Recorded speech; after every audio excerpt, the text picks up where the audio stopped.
In the shining halls of the Galactic Tribunal, the air felt heavy.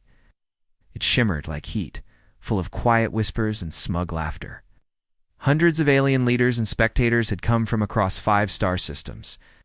All of them were waiting to watch something they had never seen before. Human, sentenced to die. The man stood in the center of the room, tall and quiet. His name was Han Jae-won. He had short dark hair, a scar over one eye, and calm eyes that never blinked. His hands were tied behind his back, but he didn't look scared. He just stood there, looking straight ahead, like a soldier ready for war. Jae-won was the first human in history to be sentenced under Article 9, exile. It meant being dropped onto Ravik 7. A death world, so dangerous, no living being had ever survived there longer than 3 hours.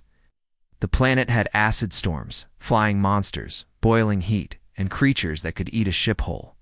It was used by the tribunal for the worst criminals. No one came back.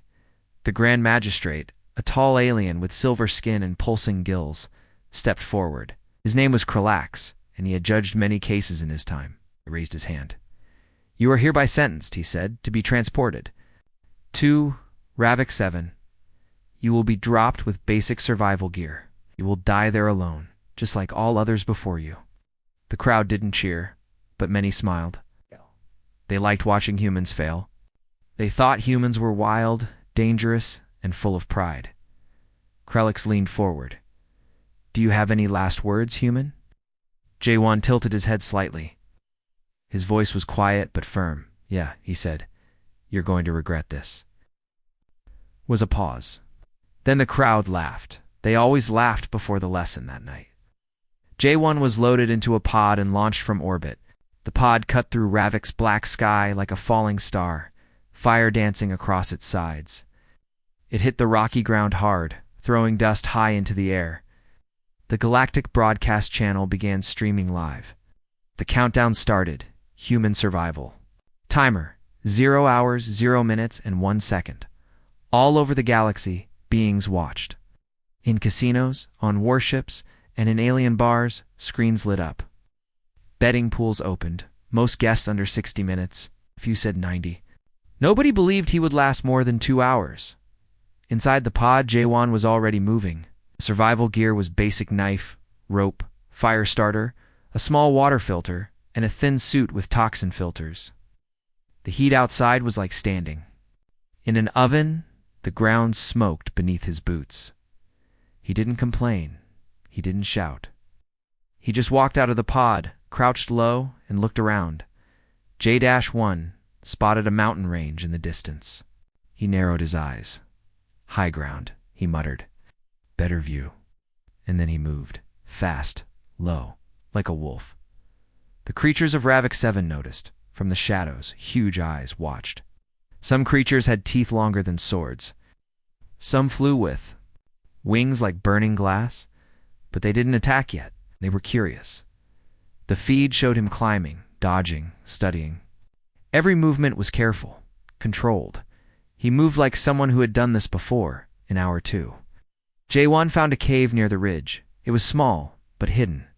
He left markers outside, signs that only a trained soldier would know. Then he started a fire. By hour 3, something happened that made the galaxy gasp. The camera feed glitched for a moment. When it returned, the cave was lit. Jae-won sat calmly by a fire, cooking meat over flames. Behind him, 2 massive alien lion beasts lay dead. Their thick spines had been pulled out. Their skins were hanging too dry. He had killed them. The betting pool closed early. Inside the tribunal, the technicians stared at their screens. "This is not possible," one whispered. "He killed 2 Raxian spine lions with only a knife," another said, stunned. On day 2, Jae-won's shelter had walls. He used bones and vines to build traps outside. He added vents to the cave for smoke.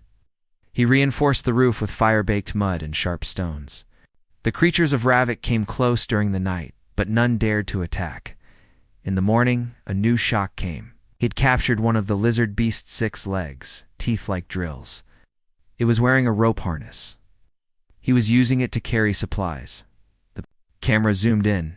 He was smiling, Week 1. The galaxy was watching. Some cheered.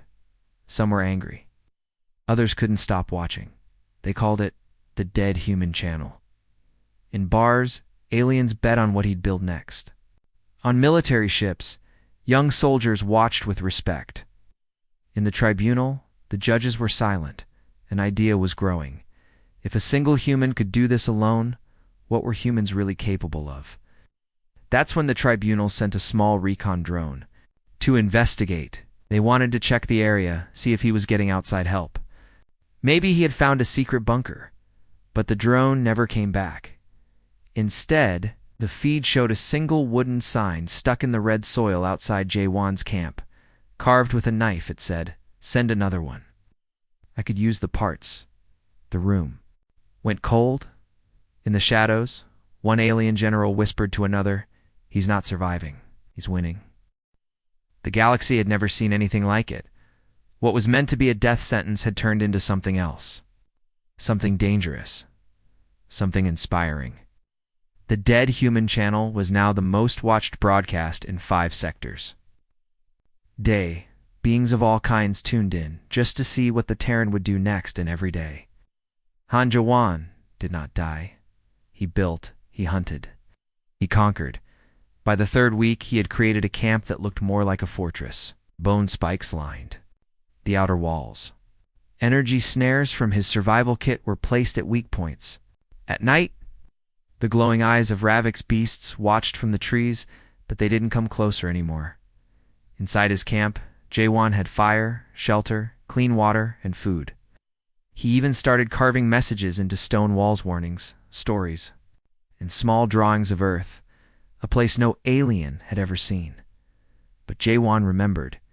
Each night, he sat by the fire, sharpening blades made from alien bones. His armor was stitched from creature hides, thick and strong.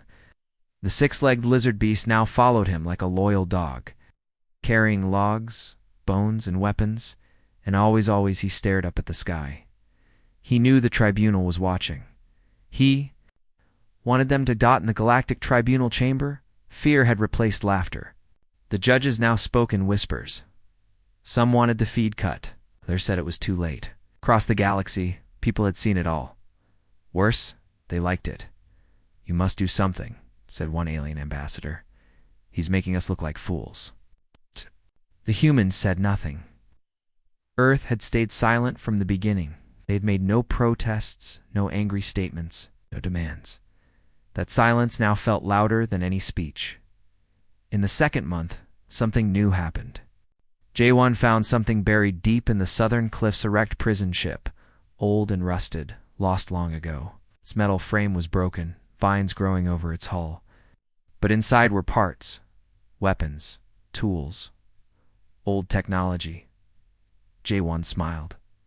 He began rebuilding. He fixed one of the old transmitters and adjusted its signal. It wasn't perfect, but it worked. He sent a message to the stars. Just one sentence. "Nice planet. I'm staying." The feed showed his face covered in dust, blood, and sweat. His voice was calm. No shouting. No threats. Just truth. And the galaxy froze. That same night, hundreds of planets saw riots, protests, and celebrations. Young aliens wore fake scars across their eyes, copying Jae-won's look. Soldiers on distant outposts printed his face onto their uniforms. The name Han Jae-won was whispered with fear by some, respect by others. The tribunal panicked. "He must be stopped," Krelix ordered.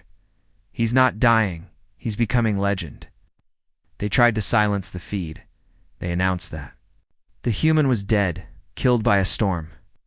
They released fake images of a crushed pod and burned bones, but the lie didn't last, because the very next day, the feed was hijacked again. This time it wasn't just a message. It was him. Han Jae-won appeared. On every major screen across the galaxy, he stood shirtless, muscles scarred, body covered in dust. Behind him, smoke rose from a massive cooking pit. The giant skull of a Ravixian war beast sat on his shoulder like a helmet. In his hand, held a spear made of bone and metal. He stared into the camera. His voice was low, controlled, serious. You sentenced me to die, he said. But Earth trained me to live. He paused. You think this planet is dangerous? You should try mine sometime. Then slowly he crushed the skull in his hands. Dust and pieces fell like ash. He stepped back and cut the signal. The galaxy exploded. Messages poured in from thousands of worlds. Some leaders demanded the tribunal explain their actions. Others pulled out of galactic law agreements. A few wanted to meet Earth or challenge it. But Earth said nothing. They didn't have to. Because now, the galaxy knew you could drop a human on the worst planet ever made, and they might just build a kingdom there. A month later, the cameras on Ravik 7 were silent. The tribunal had stopped sharing updates. Secret feeds still showed pieces. Jae-won had built a tower from bones, stone, and steel. It stood like a beacon under the twin moons. Smoke still rose from his fires. The lizard beast still followed him. Around the camp, more signs were carved into rock. I am not lost. You can't kill a Terran. Next time, send a real punishment. Alien children told stories of the human who beat the deathworld. Soldiers trained by asking, could you last one day like the Terran? Songs were written. Art was made. Statues were planned, and in secret rooms, galactic leaders whispered the real question. What kind of world created Han Jae-won? What kind of planet raised a man who could turn hell into home? In the end, the tribunal was never the same. Their power cracked. Their rules were questioned. The legend of the human on Ravik 7 lived on, because death didn't scare him. His exile didn't stop him in survival. That was just the beginning.